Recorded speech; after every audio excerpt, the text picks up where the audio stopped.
But I think the criticism जो कि उनका मेन क्रिटिसिज्म था डीजी साहब का, वो तो जायज़ है, बट जिस अंदाज से उन्होंने कहा ये शायद वाडा साहब को ज़्यादा सूट करता था instead of such a senior lieutenant general. अच्छा, बट आई थिंक मुल्क के जो हालात हैं दे आर ऑल्सो इतने पोलराइज्ड हैं, इतने पर्सनलाइज हो गए हैं, इतने सो आई थिंक इसका जो पीटीआई का जो रिस्पांस आया वो तो एक्सपेक्टेड है। वो पहले भी पर्सनल अटैक्स करते थे, अब और भी पर्सनल अटैक्स करेंगे वो। बट जो द अदर थिंग इज़ के इसके बाद अब कोई गुंजाइश नहीं रहेगी। आपने जिक्र किया कि जी पीटीआई के चेयरमैन साहब जो हैं इस वक्त, बैरिस्टर साहब, उन्होंने बड़ा सोचा समझा सीरियस और संजीदा किस्म का बयान दिया है। मगर मेरा ख्याल है उनकी अब अहमियत दिन ब दिन कम होती जा रही है। सिचुएशन गवर्नमेंट ने अनाउंस कर दिया था कि मुलाकातें अब बंद हो जाएंगी जी। अतातारों ने ट्रैवल बैन लगा दिया, ईसीएल पे लगा दिया, उनको डाल दिया है। अब मैं समझता हूँ वो पहले भी शायद बहुत से उनमें से ईसीएल पे थे, मगर अब उसमें मैं हंस रहा था कि फवाद चौधरी भी आ गया उसमें, और तुसी चुप हो गन्ने। और बाकी तो खैर ठीक ही है जो नाम आए हैं। कुरैशी साहब जेल में हैं, इमरान खान साहब जेल में हैं, उमर अयूब कहाँ है, गायब हो गया है, इधर वैसे पाकिस्तान में ही है। हाँ नहीं इधर ही होंगे। फवाद चौधरी साहब जो ना इधर के हैं ना उधर के हैं, उनको भी लगा दिया उसके ऊपर। Shibli Faraz, Ali Amin Gandapur, and I think the government crackdown तो होगा। दस्तबरदारी के लिए एक प्रेस कॉन्फ्रेंस करनी पड़ती थी सुथरे होने के लिए, क्या वही सिलसिला दोबारा शुरू होगा? और वो बैरिस्टर गौहर जो हमें मोतदिल रहनुमा दिखाई देते हैं, वो भी अली अमीन गंडापुर साहब की तरह किनारा कश होते दिखाई दे रहे हैं आपको? बिल्कुल होते दे रहे हैं, मुझे नज़र आ रहा है।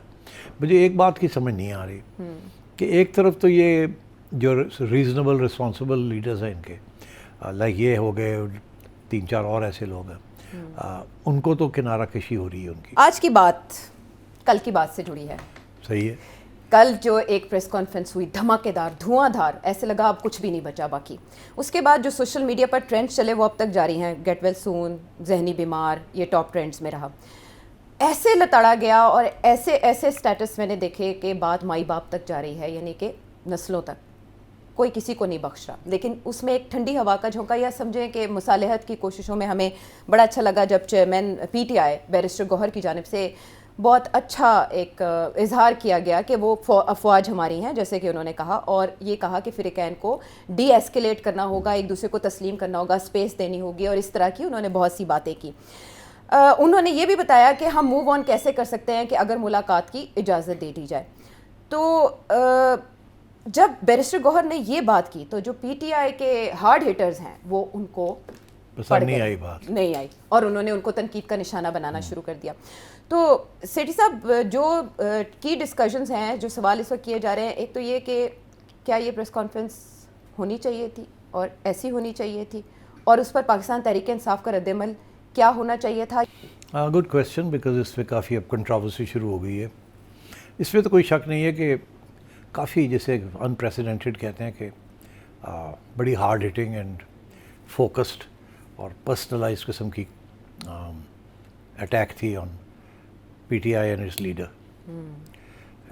बड़ी सख्त ज़ुबान भी इस्तेमाल की एंड सो ऑन। तो उससे दो बातें समझ आती हैं। एक तो ये कि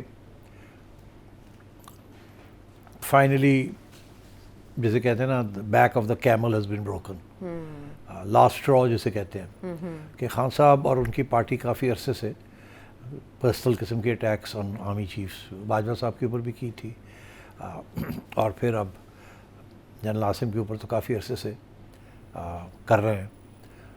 और अब ये भी पता चला है कि बातें तो इमरान खान साहब ने और भी बड़ी सख्त की थी, जो कि अलीमा खान कहती हैं कि हमने सेंसर कर दी, हमने अपनी रिस्पांस में नहीं बताई, मगर ज़रूर क्योंकि रिकॉर्डिंग होती है वहाँ जहाँ बातें हो रही होती हैं, तो पता तो चल ही गया होगा चीफ़ को। तो जाहिर है कि अगर आप पर्सनल अटैक करेंगे किसी के ऊपर तो काउंटर अटैक भी आएगी फिर। अच्छा, मगर दो बातों की मुझे अफसोस भी है, समझ भी नहीं आती कि खान साहब तो कुछ अरसे से पर्सनल अटैक्स करते रहे, वो पहले भी करते रहे, हर सियासी लीडर के ऊपर उन्होंने पर्सनल अटैक्स किए हैं। अच्छा। और सियासतदान करते भी हैं, मगर आर्मी चीफ के ऊपर आज तक किसी किस्म की इतनी पर्सनल अटैक्स नहीं हुई जितनी खान साहब कर रहे हैं। और उसका मकसद जो है वो एक तो खैर ज़ाती भी है और दूसरा ये भी है, कोशिश यही है कि किसी तरीके के साथ फील्ड मार्शल साहब की इंटेग्रिटी और क्रेडिबिलिटी को अंडरमाइन किया जाए और इंस्टीट्यूशन के अंदर से कुछ उनके ख़िलाफ़ हलचल हो। तो ये उनके तो मकसद तो बड़े क्लियर हैं। रियासत आम तौर पे प्रैक्टिस के ज़रिए अपना जो मौक़िफ़ है वो इजहार करती है। अच्छा। और अगर उनके कुछ स्पोक्समैन हैं यहाँ मीडिया में भी हैं और फैसल वाडा साहब भी हैं जो कि खुल के बात करते हैं और बताते हैं आपके कि वो क्या होगा और क्या नहीं होगा। अच्छा। तो उसके अलावा ISPR की तरफ से इतनी direct focused attack on PTI and Imran Khan ये इतनी कभी पहले नहीं हुई थी। DG साहब की कोई पर्सनल अटैक नहीं थी। I think he was under orders to take a hard line and to respond. तो आई थिंक वो he was just following orders.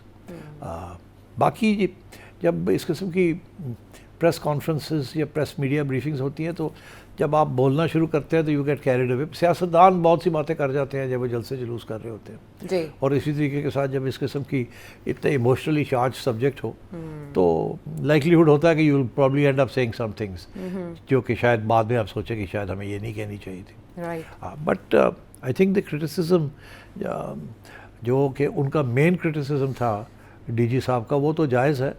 But जिस अंदाज से उन्होंने कहा ये शायद वाडा साहब को ज़्यादा सूट करता था instead of such a senior lieutenant general. अच्छा। बट आई थिंक मुल्क के जो हालात हैं दे आर ऑल्सो इतने पोलराइज हैं, इतने पर्सनलाइज हो गए हैं, इतने सो आई थिंक इसका जो PTI का जो रिस्पॉन्स है वो तो एक्सपेक्टेड है। वो पहले भी पर्सनल अटैक्स करते थे, अब और भी पर्सनल अटैक्स करेंगे वो। बट जो द अदर थिंग इज़ के इसके बाद अब कोई गुंजाइश नहीं रहेगी। आपने जिक्र किया कि जी PTI के चेयरमैन साहब जो हैं इस वक्त बैरिस्टर साहब, उन्होंने बड़ा सोचा समझा सीरियस और संजीदा किस्म का बयान दिया है। मगर मेरा ख्याल है उनकी अब अहमियत दिन ब दिन कम होती जा रही है। सिचुएशन दोनों के हाथ से निकलती जा रही है और उसका अब आपको धमकी तो आ रही थी। वाडा साहब कुछ अरसे से कह रहे थे अब ये होगा वो होगा, एक आध और साहब भी हैं वो भी यही कह रहे थे। तो अब तो DG साहब भी जाते जाते कह गए हैं। मुझे वो याद आया कि जिस दिन इंडिया ने हमारे एयर बेसिस के ऊपर अटैक किया था तो DG साहब आए थे और आके उन्होंने बहुत मुख्तसर सी प्रेस कॉन्फ्रेंस की थी in the middle of the night और कहा था उन देखो कि ऐसी करने हैं और कह के चले गए और उसके बाद हमने भी काउंटर किया।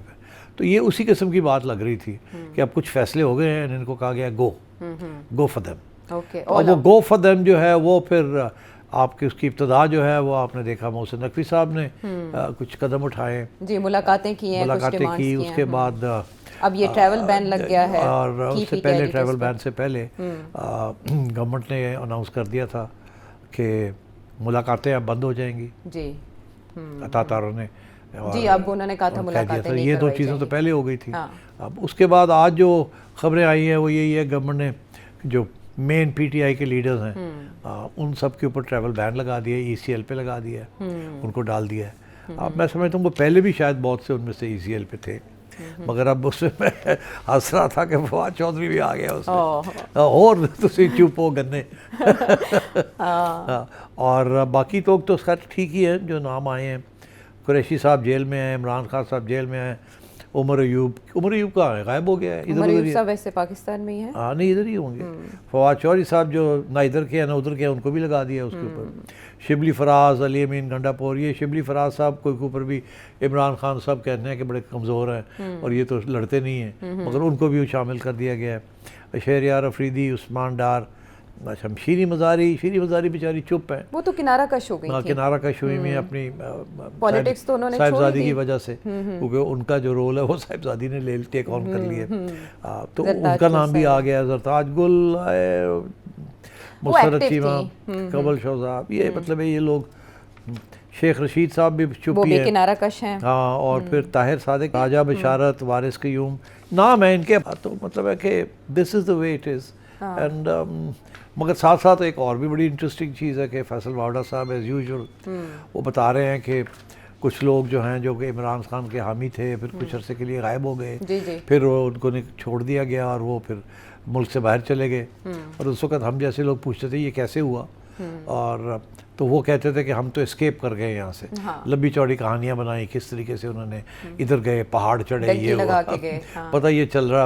वाडा साहब कह रहे हैं कि हमने उनको निकाला था और उन्होंने वादा किया था कि जाके वहाँ बात हमारे खिलाफ नहीं करेंगे, पीटीआई के खिलाफ करेंगे, और वो तो जाके मुकर गए ने, तो वो तो कुछ और ही बन गए। अब वाडा साहब थ्रेटन कर रहे हैं कि जी हमारे पास और भी बटन है, हम इनको टाइट करेंगे। तो मतलब है कि ये अब सब it's coming to head and I think the government crackdown तो होगा। ओके, पहले से कैसे मुख्तलिफ होगा? हमने 9 मई भी होते देखा। हाँ, अब वो देखें ना क्रैकडाउन कैसे मुख्तलिफ होगा। एग्जांपल मैं दे रहा हूँ, अभी खबर एक आ रही है कि केपी गवर्नमेंट जो है वो कह रही है कि मई 9 में जो लोग जिनके खिलाफ FIRs हुई थी इन केपी वो हम विड्रॉ करवाएंगे, क्योंकि वो पॉलिटिकली मोटिवेटेड है अकॉर्डिंग टू देम। मगर उधर से खबरें आ रही हैं कि सेंटर कह रहा है ऐसी की तैसी, हम चैलेंज करेंगे अगर आप विड्रॉ करेंगे। तो ये अटॉर्नी जनरल साहब को एडवांस नोट कर दिया कि आप तैयारी करें, अगर ये विड्रॉ करते हैं तो यू चैलेंज देयर विड्रॉल और इसको सख्ती करनी है। पहले हमने ये सुना था कि आहिस्ता आहिस्ता रिलीज कर रहे हैं लोगों को, याद है एक लॉट को पहले उन्होंने किया था। जी, अली अमीन गंडापुर साहब भी ऐसी एक्शंस लेते दिखाई देते। सो अब ये मतलब है कि अब जो लोग ओपनली पीटीआई को सपोर्ट करते हैं, आई थिंक सबके ऊपर ही अब जैसे कहते हैं ना सख्ती होगी, सबको मोहतात होना पड़ेगा, सबको होना पड़ेगा। एंड वो सही है, वो कह रहे थे कि खौफ, the element of fear will be very predominant. ये कल आपने कहा, हाँ, इन अ वे सजेस्ट किया। जैसे डी साहब, मेरा यहाँ पर एक सवाल है कि जैसे कि फैसल वावड़ा साहब कह रहे हैं कि पीर से एक्शन शुरू हो जाएगा, और हमने देखा कि उसकी हमें कड़ियाँ अभी से नज़र आना शुरू हो गई।